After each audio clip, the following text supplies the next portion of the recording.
मैंने देखा कि आधी रात को दो डॉक्टर दबे पांव उस पागल लड़की को कहीं लेकर जा रहे थे। अगले दिन भी मैंने यही नज़ारा देखा तो उन लोगों का पीछा किया। वो उसे एक कमरे में ले गए। अंदर झांक कर देखा तो मेरे होश उड़ गए, क्योंकि वो दोनों डॉक्टर एक साथ उस पागल लड़की के साथ में वो लगातार चिल्ला रही थी। पर वो दोनों तो बिना रुके ही। मैं एक ऐसे परिवार से ताल्लुक़ रखती हूँ जहाँ की लड़कियाँ डॉक्टर बनने के लिए सपना देखा करती हैं, मगर उनके सपने इतनी आसानी से पूरे नहीं होते। मैं भी डॉक्टर बनकर अपने ख्वाब को पूरा करना चाहती थी।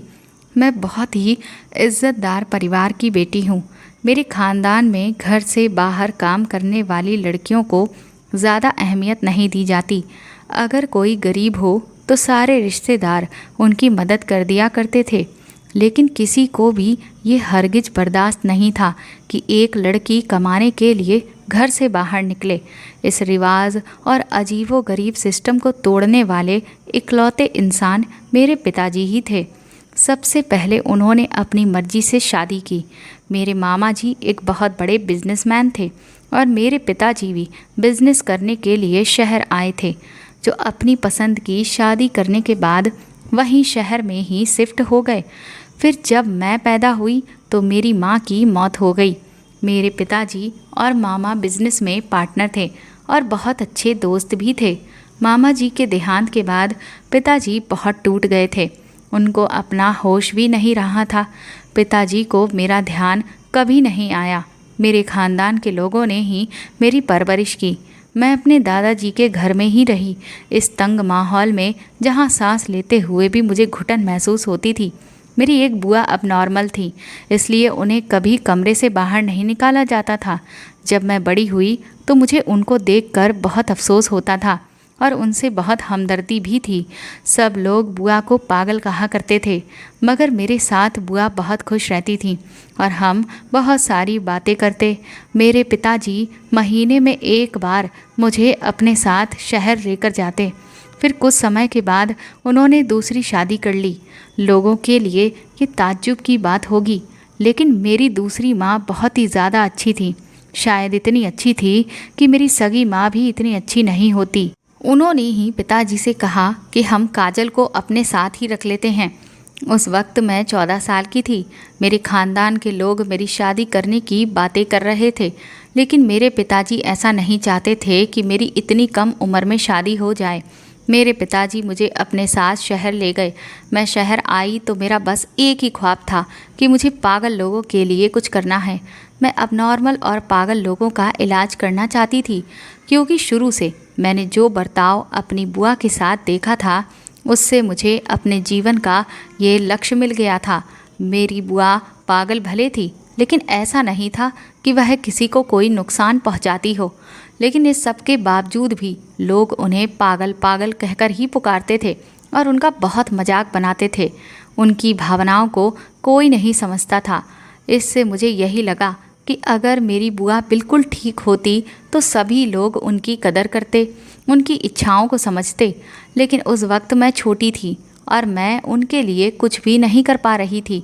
पर जब मैं धीरे धीरे बड़ी होने लगी तो मुझे ये एहसास हुआ कि मैं अगर पागलों की डॉक्टर बन जाऊं तो मेरी बुआ के तरह ही और भी जो लोग हैं उनको मैं ठीक कर सकती हूँ और उन्हें वह ज़िंदगी जीने के लायक बना सकती हूँ जिसकी वह हकदार हैं।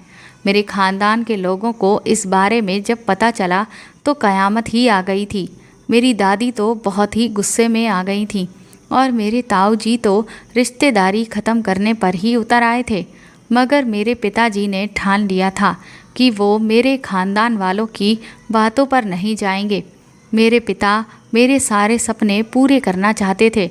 उन्होंने मुझे आज़ादी दी और कहा कि जैसा तुम चाहो वैसा करो। ऐसे ही मेरे 6 साल बहुत मुश्किल से कटे। ये बात तो सबको पहले से ही पता थी कि मैं बहुत ज़्यादा पढ़ना चाहती हूँ और डॉक्टर बनना चाहती हूँ, इसलिए मेरे ख़ानदान वाले मुझे अछूत समझने लगे थे। कोई भी मुझसे बात नहीं करना चाहता, ना ही किसी को मेरी परवाह थी। लेकिन फिर भी मैं अपने मकसद में कामयाब होना चाहती थी। मैंने अपनी कोशिश जारी रखी। यहाँ तक कि मैंने अपनी मंजिल को पा लिया। आज मैं अपने मुकाम तक पहुँच चुकी हूँ। मेरी उम्र 28 साल है और अब मैं पागलों की डॉक्टर बन चुकी हूँ। मैंने अपने पेशे को ही अपनी ज़िंदगी बना लिया है। ये पागल लोग मुझे बुरे नहीं लगते, मैं इनको अपना मानती हूँ। कई पागल मरीज मेरे इलाज से सेहतमंद हो चुके हैं। सब कुछ ठीक ठाक चल रहा था, लेकिन फिर मेरी ज़िंदगी में एक बहुत बड़ा तूफ़ान आया जब मुझे दिल्ली से मुंबई भेजा गया। दिल्ली से लेकर मुंबई तक का सफ़र मेरे लिए आसान नहीं था। मैं कभी भी यहाँ नहीं आना चाहती थी, मगर मेरा ट्रांसफ़र कर दिया गया। मुझ पर काफ़ी सारे झूठे इल्ज़ाम लगाकर और मेरी काबिलियत पर कई झूठे सवाल उठाकर मुझे सिर्फ 2 ऑप्शन दिए गए थे।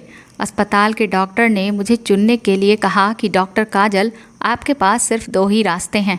पहला ये कि हम आपका लाइसेंस कैंसिल करके आपका केस मीडिया पर दे देंगे, जिसकी वजह से आपका पूरा करियर ख़त्म हो जाएगा और यहाँ दिल्ली के किसी दूसरे अस्पताल में आपको जॉब भी नहीं मिलेगी।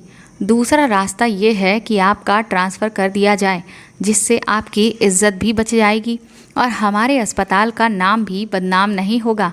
मुझे अपने ऊपर लगाए हुए झूठे इल्ज़ाम सुनकर बहुत तकलीफ़ हो रही थी, पर मेरे पास अब और कोई रास्ता भी नहीं था।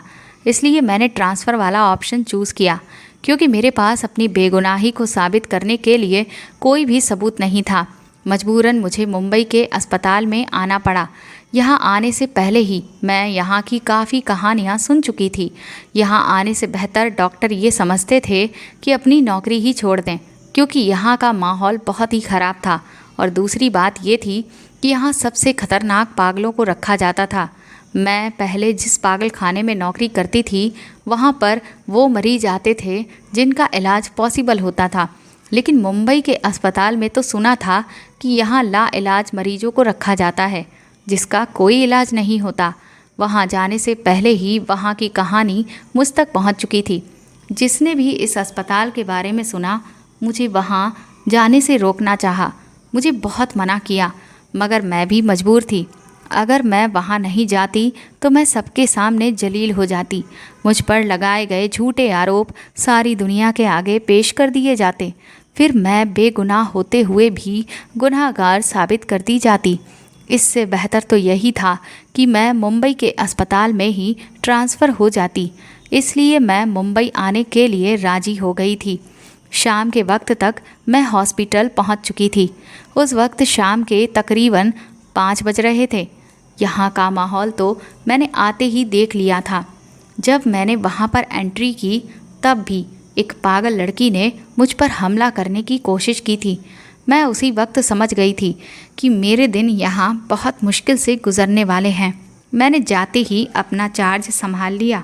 मैं चाहती तो आने के 2-3 दिन बाद भी ज्वाइन कर सकती थी, मगर मैंने सोचा कि काम तो करना ही है, आज नहीं तो कल, कल नहीं तो परसों। इसीलिए बेहतर यही होगा कि मैं आज से ही अपनी ड्यूटी ज्वाइन कर लेती हूँ। पागल खाने के पास ही डॉक्टर स्टाफ के रहने के लिए हॉस्टल बना हुआ था। वहाँ कोई भी दिल्ली का नहीं था। लोगों को बहुत हैरत थी कि मैं इतनी दूर से अपना शहर छोड़कर यहाँ आई हूँ। मैंने वहाँ किसी से ज़्यादा दोस्ती करनी पसंद नहीं की। मैं अपने काम से काम रखती थी। मेरा काम पागल औरतों का इलाज करना था। वहाँ अलग अलग तरीके के पागल लोगों को रखा गया था। सबसे खतरनाक पागल औरतों को बेड़ियाँ डाली जाती थीं और उनको जंजीरों से बांधा जाता था, ताकि वह खुद को नुकसान ना पहुँचा सकें। मेरी ड्यूटी दिमागी बीमार औरतों का इलाज करना थी। जो बहुत ही खतरनाक पागल औरतें थीं, उनके इलाज के लिए मेल डॉक्टर की टीम भी थी, और वह लोग जहाँ काम करते थे वहाँ मेल डॉक्टर्स के अलावा कोई नहीं जाता था। मैं बहुत लगन और मेहनत से अपने मरीजों का इलाज कर रही थी। मेरी एक मरीज लड़की से बहुत अच्छी दोस्ती हो गई थी। वह मेरे इलाज और मेरे उस पर ज़्यादा ध्यान देने की वजह से बहुत जल्दी ठीक हो रही थी। अक्सर मैं उसे अपने साथ अपने ऑफिस में बिठा लिया करती थी। एक दिन वह मुझसे कहने लगी, काजल, तुम्हें पता है वह जो बड़ा डॉक्टर आया है ना, वह बिल्कुल भी अच्छा नहीं है। वह जानबूझकर बहुत ज़ोर ज़ोर से इंजेक्शन लगाता है। बाजू में लगाने को बोलो तो सुनता नहीं, कहता तुम चुप रहो, मुझे मेरा काम मत बताओ। पर पहले मैं ये समझती नहीं थी, लेकिन अब मुझे बिल्कुल भी अच्छा नहीं लगता। बाकी औरतों को तो ये सब समझ में नहीं आता, क्योंकि वह अभी भी पागल हैं। वह लड़की मुझे अपना दोस्त समझती थी, इसलिए वह मेरा नाम लेकर मुझे पुकारती थी। उसका नाम शिवानी था।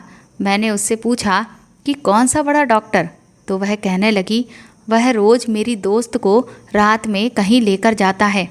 मैं उसको अपने कमरे की खिड़की से छुप कर देखती हूँ। मुझे शिवानी की बातों पर यकीन नहीं आया। मैंने सोचा कि भला किसी डॉक्टर को क्या पड़ी होगी जो आधी रात को किसी पागल लड़की का इलाज करने आए। फिर रोज़ वह लड़की मुझे एक ही बात कहने लगी। मैंने अपना दिमाग लगाया कि ये तो अब धीरे धीरे काफ़ी सेहतमंद और बिल्कुल ठीक होती जा रही है, तो हो सकता है कि ये सच कह रही हो। मैंने सच्चाई का पता लगाने का फैसला कर लिया और इसीलिए उस रात मैं हॉस्टल में जाने की बजाय पागल खाने में शिवानी के वार्ड में ही चुपके से रुक गई। रात के तकरीबन 12 बज चुके थे, इसलिए मुझे गहरी नींद आने लगी थी। अचानक कुछ आवाज़ें आने लगीं। शिवानी मुझे कंधे से हिला रही थी और खिड़की की तरफ देखने का इशारा कर रही थी। मैंने उसके साथ खिड़की की तरफ देखा। मेरी नींद से बंद हुई आंखें एकदम खुल गईं। मैंने आंखें मलते हुए बाहर देखा और ये देखकर मेरी आंखें फटी की फटी रह गई थीं कि वह एक डॉक्टर ही था जो नीचे वाले वार्ड से एक लड़की को खींचते हुए अपने साथ लेकर जा रहा था। मैं भागकर नीचे गई, मगर तब तक वह उसे अपने साथ लेकर कहीं जा चुका था। मुझे उस डॉक्टर का चेहरा नज़र नहीं आया। पता नहीं वह कौन सा डॉक्टर था और रात के इस वक्त एक पागल लड़की को वह क्यों अपने साथ ले गया। क्या इलाज के लिए या फिर कुछ और? मैं दूसरी तरफ नहीं सोचना चाहती थी, लेकिन जो हालात मेरे सामने थे वह उसी तरफ इशारा कर रहे थे। ऐसा लग रहा था कि जैसे इन औरतों के पागल होने का फ़ायदा उठाया जा रहा है, क्योंकि इन पागल औरतों के साथ कुछ भी अगर ऐसा वैसा होता तो उनके पास इतनी समझ नहीं है जो वह किसी को भी इस बारे में बता सकें। और अगर ऐसी बात नहीं है तो फिर आधी रात को इस तरह से एक पागल औरत को कहीं भी ले जाने का भला क्या मकसद हो सकता है। मैं सोचने लगी कि शिवानी ने कहा था कि वो रोज़ ये सब देखती है। न जाने ये खेल कब से चल रहा था। बेचारी शिवानी तो मुझे बार बार ये सब कब से बता रही थी, मगर मैंने ही उसकी बात नहीं मानी थी। सबसे बड़ी बात तो ये थी कि एक डॉक्टर ही अपने मरीज़ का फ़ायदा उठा रहा था। अगले दिन मैं जानबूझकर फिर से शिवानी के वार्ड में रुक गई, लेकिन इस बार जो लड़की थी वह कल वाली नहीं थी, कोई और ही लड़की थी। वो लोग उसे लेकर जा रहे थे और इस बार एक डॉक्टर नहीं, वो 2 डॉक्टर्स थे जो उसे खींचते हुए अपने साथ लेकर जा रहे थे। हैरत की बात तो ये थी कि वह लड़की भी कुछ कह नहीं रही थी। वो चुपचाप उन लोगों के साथ जा रही थी। वह लड़की शोर क्यों नहीं मचा रही थी? फिर मुझे ख्याल आया कि वह लड़की शोर शायद इसलिए नहीं मचा रही हो क्योंकि वो शांत रहने वाली पागल हो सकती है। पागल भी कई तरह के होते हैं, जिनमें कुछ चीखते चिल्लाते रहते हैं, कुछ दूसरों पर हमला करते हैं, कुछ खुद से ही बातें करते हैं और कुछ बिल्कुल शांत रहते हैं। इस बेचारी को भी अपना कोई होश नहीं होगा। मैं भागकर नीचे गई और उन डॉक्टर्स के सामने जाकर खड़ी हो गई। मैंने उन डॉक्टर से कहा कि रात के इस वक्त आप लोग इस लड़की को कहाँ लेकर जा रहे हैं? वह दोनों मुझे देखकर घबरा गए। मैंने देखा कि उनमें से एक तो सीनियर डॉक्टर था जिसका नाम डॉक्टर शर्मा था। वह मुझसे कहने लगे कि हम डॉक्टर हैं तो इसे अपने साथ इलाज के लिए ही लेकर जाएंगे ना। वह मेरे सामने ही उस लड़की को अपने साथ लेकर चले गए। वह सीनियर डॉक्टर थे, इस वजह से मैं मजबूर हो गई, इसीलिए मैं उनको देखकर चुप हो गई। कई रातों तक फिर ये सिलसिला ऐसे ही चलता रहा। मैं हर रोज़ यही देखती कि वह सीनियर डॉक्टर अपने साथ एक और डॉक्टर को लेकर आता और फिर वह दोनों मिलकर किसी न किसी एक पागल औरत को अपने साथ लेकर जाते। ना ही मैं उन लोगों को रोक सकती थी और ना ही वह डॉक्टर उन्हें रोक सकते थे जो रात की ड्यूटी पर होती थी। मैंने उस डॉक्टर से कहा कि तुम इन्हें जाने क्यों देती हो? तो वह कहने लगी कि मैं कैसे रोकूं उन्हें, वह सीनियर डॉक्टर शर्मा हैं, उनके आगे बोलने की या उन्हें रोकने की हिम्मत कोई नहीं कर सकता। मैंने कहा अच्छा ठीक है, लेकिन तुम्हें ये तो पता होगा ना कि रात के इस वक्त ये सब क्या हो रहा है, ये लोग क्या करते हैं। मगर उस डॉक्टर को भी कुछ नहीं पता था, लेकिन मैं तो शक में पड़ चुकी थी कि आखिर ऐसा कौन सा इलाज है जो बस रात के इस वक्त में ही होता है। मैंने वार्डन को बताया तो उन पर मेरी शिकायत का कोई असर नहीं हुआ और उल्टा वो मुझे ही ये समझाने लगे कि डॉक्टर शर्मा का इलाज करने का अपना तरीका है, इसमें हम कुछ भी नहीं कर सकते। किसी को कोई फिक्र नहीं थी कि यहाँ आने वाली लड़कियाँ और औरतें भले ही पागल थीं, लेकिन उन लोगों की भी अपनी कोई तो इज्जत थी। ऐसी कोई भी उन्हें इस तरह से खींचकर कैसे लेकर जा सकता था। मुझे ये सब कुछ सोच सोच कर बहुत ज़्यादा बुरा लग रहा था। मेरा दिल बार बार मुझे ये कह रहा था कि मुझे इन लड़कियों के लिए कुछ तो करना चाहिए। फिर मैंने हॉस्पिटल की हाई अथॉरिटीज़ को एक एप्लीकेशन लिखी कि मेरी ड्यूटी इस वार्ड में ही लगा दी जाए, लेकिन उस पर से भी इनकार हो गया। मुझे कारण ये दिया गया कि वह बहुत खतरनाक पागल औरतों का वार्ड है और आप वहाँ पर हैंडल नहीं कर सकती हैं। अब मैं मायूस हो गई थी। मेरे लिए हर तरफ से रास्ता बंद हो चुका था। ना जाने ऐसा कौन सा राज था और वह डॉक्टर क्या करते थे। कोई भी मेरी बात सुनने और समझने को तैयार ही नहीं था। मैंने फैसला किया कि जिन लड़कियों को मैंने उस डॉक्टर को ले जाते हुए देखा है, क्यों ना उन लड़कियों का टेस्ट किया जाए, क्योंकि वह लड़कियां तो खुद कुछ बताने के काबिल नहीं थीं। लेकिन अगर उनका टेस्ट हो जाता तो फिर इससे दूध का दूध और पानी का पानी हो जाता और मुझे पता चल जाता कि उनके साथ कुछ गलत हो भी रहा है या फिर नहीं। मैं फिर दोबारा रात को उसी वार्ड में गई और वहाँ की डॉक्टर जो थी उसको मैंने सब कुछ बता दिया।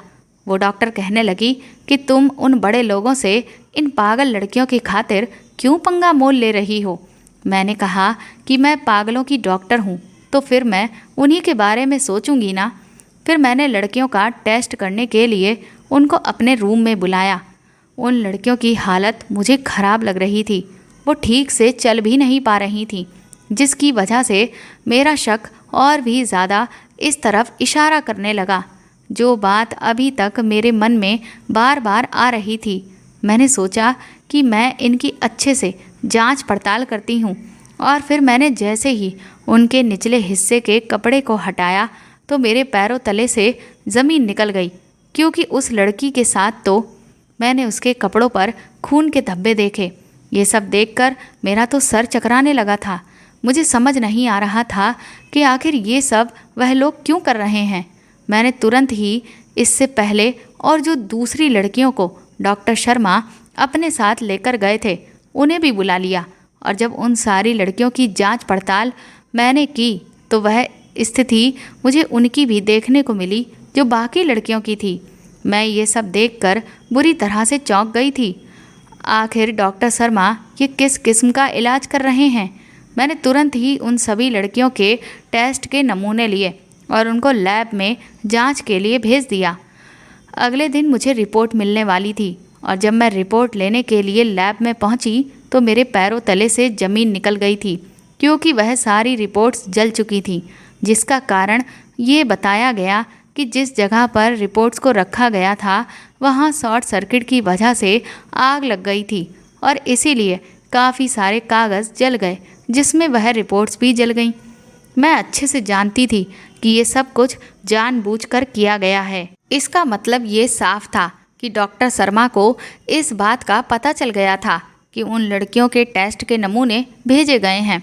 मुझे यकीन हो गया था कि डॉक्टर शर्मा के साथ और भी बहुत सारे लोग इस सब में मिले हुए हैं, लेकिन सवाल अभी भी वहीं का वही था कि आखिर उन लड़कियों के साथ क्या हो रहा था।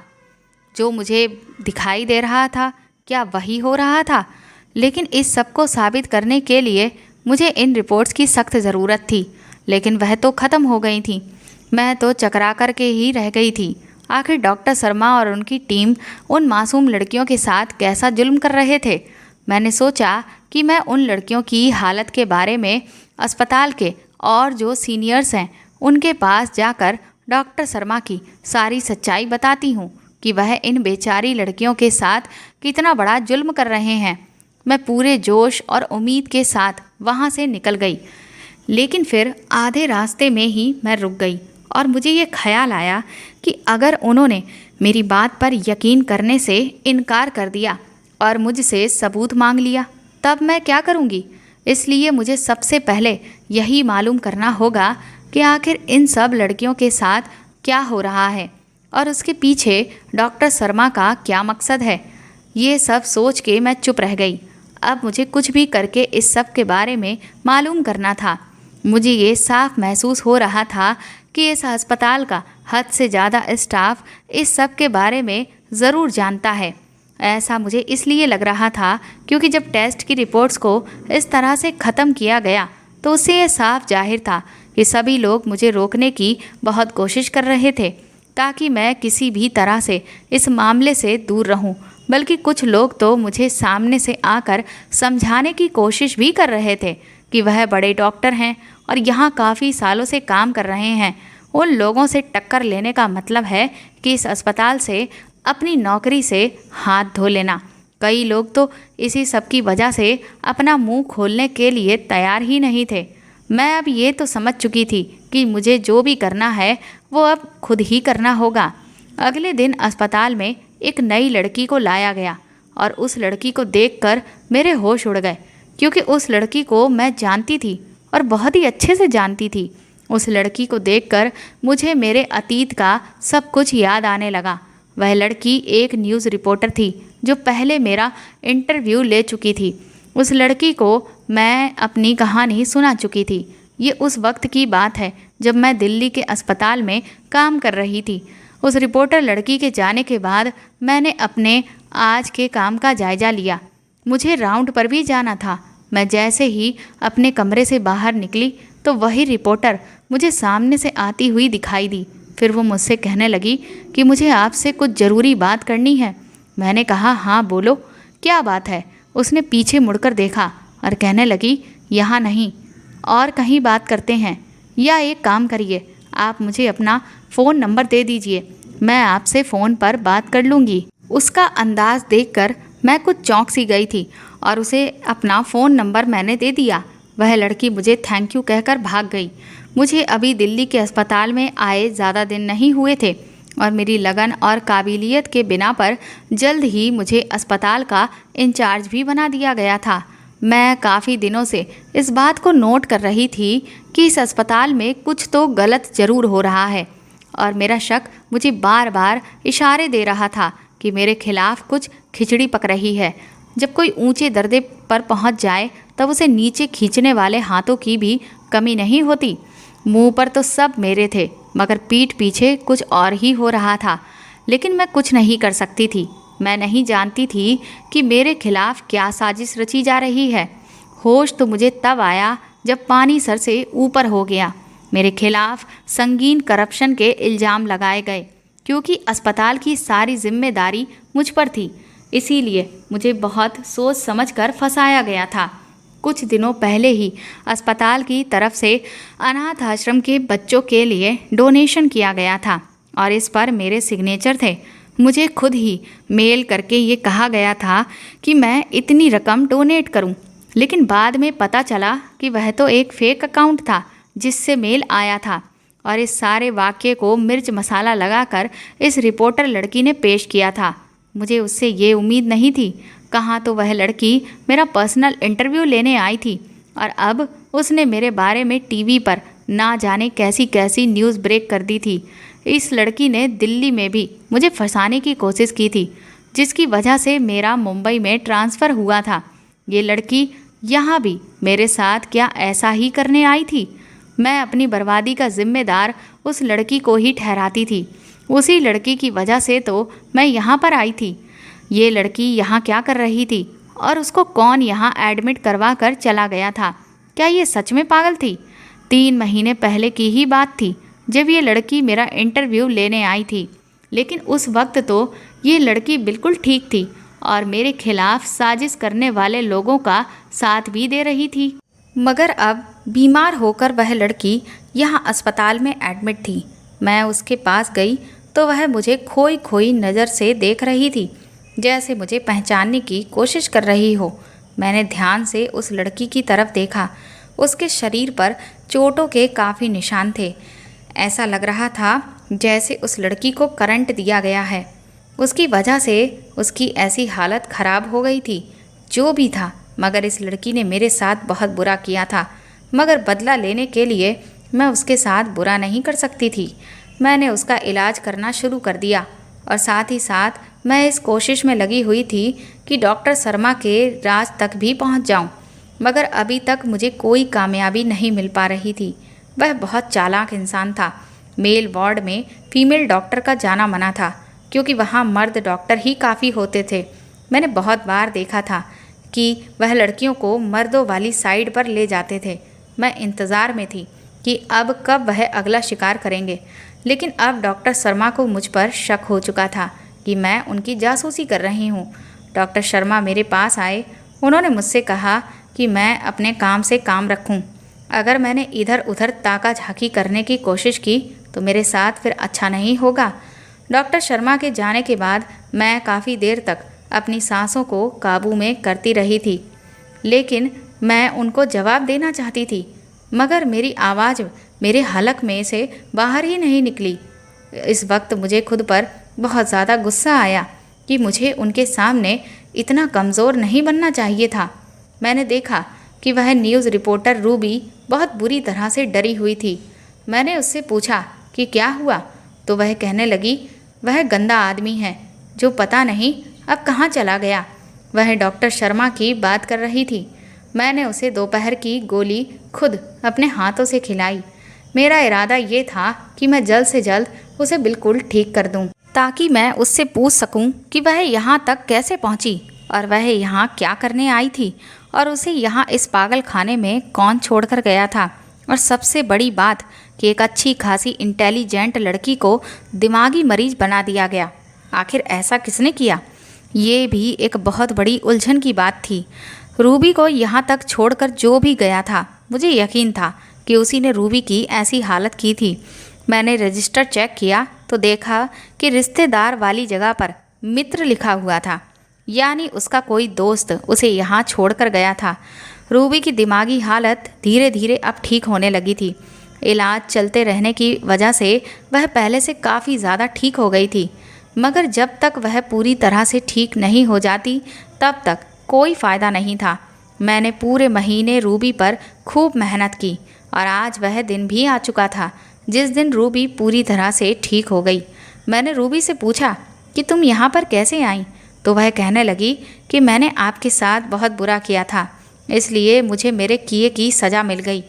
मेरा काम तो आपको पता ही है, मैं रिपोर्टिंग करती हूँ। मुझे हर शहर के पागल खाने की मालूमात लेनी थी और वीडियो बनानी थी। मैं इसलिए फेमस थी क्योंकि मैं किसी भी हाल में सच को सामने लेकर आती थी, क्योंकि उस वक्त मैं भेस बदल कर यहाँ आई थी ताकि यहाँ के बारे में इन्फॉर्मेशन ले सकूँ कि यहाँ के पागल खाने का माहौल कैसा है। मैं तकरीबन 10 दिन यहाँ पर रुकी और इन 10 दिनों में मुझे यहाँ की बहुत सी अजीब बातें पता चलीं। यहाँ पागल मर्दों के शरीर से अलग अलग किस्म के ऑर्गन्स निकालकर उन पर एक्सपेरिमेंट किए जाते हैं, और तो और पागल औरतों के शरीर से बच्चेदानी भी निकाल ली जाती है। मैंने ये सब रिकॉर्ड किया हुआ था और मेरे पास सबूत भी है। फिर मैं वापस गई और अपने चैनल के मालिक को बताया। उन्होंने सारे सबूत मुझसे ले लिए और मुझसे कहा कि ये सारा सच वह सही मौका आने पर ही सबके सामने लेकर आएंगे। फिर मुझे आपका इंटरव्यू लेना था और हालात का जायज़ा लेने का मौका दिया गया। जिस दिल्ली के पागल खाने में आप पहले काम किया करती थीं, मैं वहाँ पर भी भेस बदल कर गई थी, मगर वहाँ पर ऐसा वैसा कुछ गलत नहीं हो रहा था। उस समय मैं आपको यहाँ के बारे में भी बताना चाहती थी, इसीलिए मैंने आपका नंबर लिया। मैंने चैनल वालों को सब बता दिया था, मगर ये क्या, मैं तो दंग रह गई। मुझसे तब ये कहा गया कि मैं आपके खिलाफ एक शो करूं, वरना मुझे नौकरी से निकाल दिया जाएगा। मुझे अपनी नौकरी की सख्त ज़रूरत थी, इसलिए मजबूरन अपनी नौकरी बचाने की खातिर मैंने आप पर झूठे इल्ज़ाम लगा दिए। मैंने जो कुछ भी किया अपने चैनल वालों के कहने में आकर ही किया था। बाद में मुझे एहसास हो गया था कि आपके खिलाफ आपके ही 1-2 डॉक्टर्स ने मुझे इस सब में इस्तेमाल किया। मैंने जब चैनल वालों को धमकी दी कि मुझे यहाँ जो कुछ भी हो रहा था वह सब मालूम हो गया है और अब मैं सारी दुनिया के सामने सच लाकर ही रहूँगी, तो उन्होंने मुझे पकड़ लिया और मुझे बांध दिया। मेरी याददाश्त मिटाने के लिए वह लोग रोज़ मुझे करंट दिया करते थे और यहाँ पर मुझे मेरा पति ही छोड़ कर गया है। मेरा पति मुझे यहाँ पैसों के लालच में छोड़ गया। मेरा नसीब अच्छा था या मेरी खुशकिस्मती थी कि यहाँ पर मुझे आप जैसी डॉक्टर मिली जिसने मुझे पहले की तरह बिल्कुल ठीक कर दिया। रूबी की कहानी सुनकर मुझे बहुत दुख हुआ। मैंने उसे बताया कि मैं आजकल डॉक्टर शर्मा के पीछे ही हूँ। वह क्या करते हैं ये सच जानना चाहती हूँ, लेकिन मेरी आधी परेशानी तो तुमने ही हल कर दी। तुमने मुझे बता दिया कि यहाँ पर क्या होता है, लेकिन अब सबसे बड़ा सवाल ये है कि वह पागल औरतों की बच्चेदानी निकाल कर क्या करते हैं। रूबी मुझसे कहने लगी कि अगर आप चाहें तो इस सब में मैं भी आपकी मदद कर सकती हूँ। मैंने कहा कि तुम क्या करोगी? तो वह कहने लगी, देखिए अभी किसी को नहीं पता कि मैं ठीक हो गई हूँ। सबकी नज़र में मैं तो एक पागल ही हूँ और पागल तो कुछ भी कर सकते हैं। मैं डॉक्टर शर्मा के पीछे चली जाऊँगी और सब कुछ पता करके आऊँगी, लेकिन इसमें रिस्क और ख़तरा बहुत था। मैं रूबी की जान को खतरे में नहीं डाल सकती थी, चाहे कुछ भी हो जाए, क्योंकि रूबी पहले भी काफ़ी नुकसान उठा चुकी थी। इसीलिए अब मैं ऐसा कुछ करना चाहती थी कि जिससे रूबी की जान को नुकसान भी ना हो। इसीलिए मेरे पास एक और बहुत अच्छा प्लान था और इस आइडिया के अकॉर्डिंग चलकर सारी सच्चाई हमें आराम से मालूम हो सकती थी और उससे किसी को कोई भी ना तो नुकसान होता और ना ही कोई खतरा होता।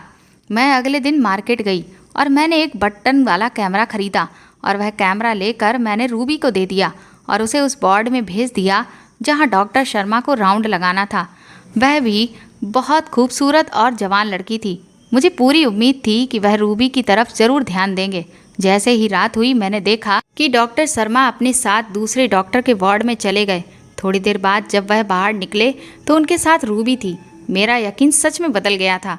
अब आगे की कार्रवाई मुझे करनी थी। मैं भागकर डॉक्टर के पास गई और रूबी का हाथ छुड़ाकर कहा कि आप लोग जो भी करते हैं अपने मरीज के साथ करिए। ये मेरी मरीज है, वार्ड 6 की पेशेंट है।